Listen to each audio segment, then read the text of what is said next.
Nós vivemos em uma época em nosso país, quando nós falamos sobre o Evangelho, nós temos uma distorção muito grande. E isso pode estar mais próximo do que a gente imagina. Quando nós falamos sobre essa distorção, ela começa muitas vezes nas nossas mentes.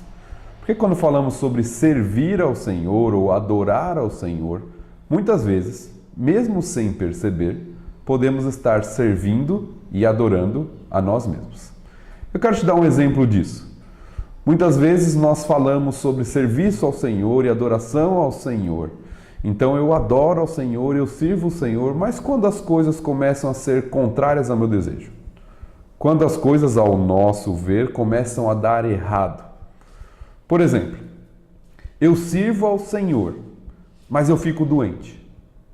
Você já se pensou assim, por que logo eu, que sirvo ao Senhor, logo eu, um servo do Senhor, estou passando por isso? Por que o Senhor está permitindo isso em minha vida?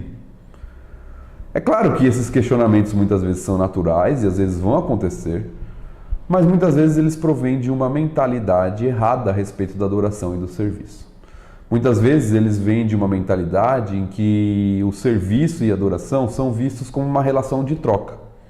Eu sirvo ao Senhor em troca de saúde. Ou eu adoro ao Senhor em troca de prosperidade. Ou eu estou na igreja, eu vou à igreja, eu dou minhas ofertas, dou meus dízimos, mas isso em troca de algum benefício. No final das contas, essa mentalidade ela mostra que essa relação de troca é um serviço em prol de si.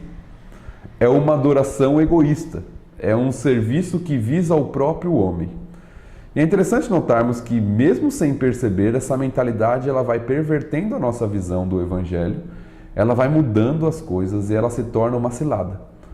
Uma cilada porque a pessoa não percebe muitas vezes que está adorando ao Senhor, mas no final das contas, em última análise, ela está adorando e servindo a si própria, pensando no benefício.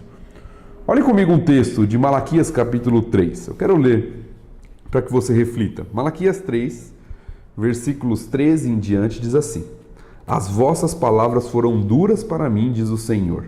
Mas vós dizeis: Que temos falado contra ti? Vós dizeis: Inútil é servir a Deus.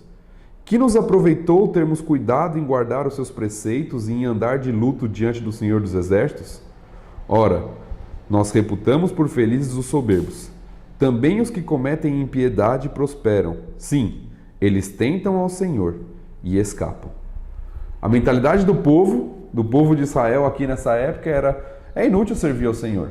Por quê? Porque nós não temos a recompensa. Porque nós não recebemos nada em troca.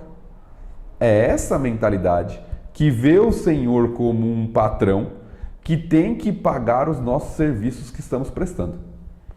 Como que o Senhor nos devesse algo, como se nós pudéssemos virar para o Senhor e cobrar alguma coisa diante do serviço que prestamos a Ele.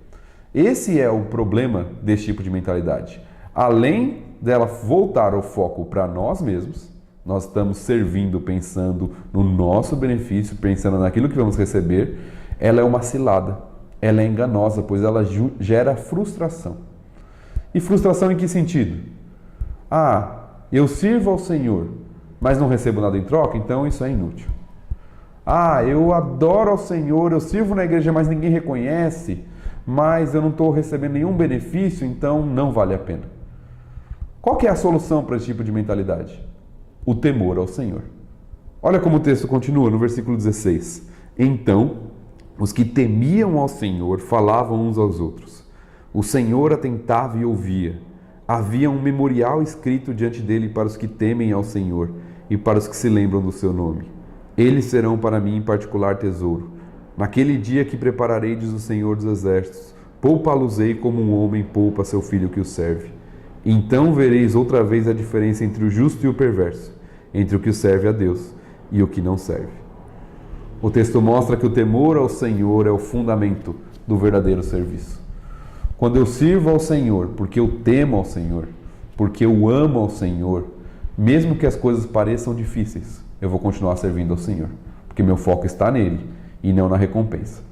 E note que o texto, inclusive, nos mostra que a consequência, a recompensa existe, o benefício existe para aqueles que servem ao Senhor, mas não é o foco.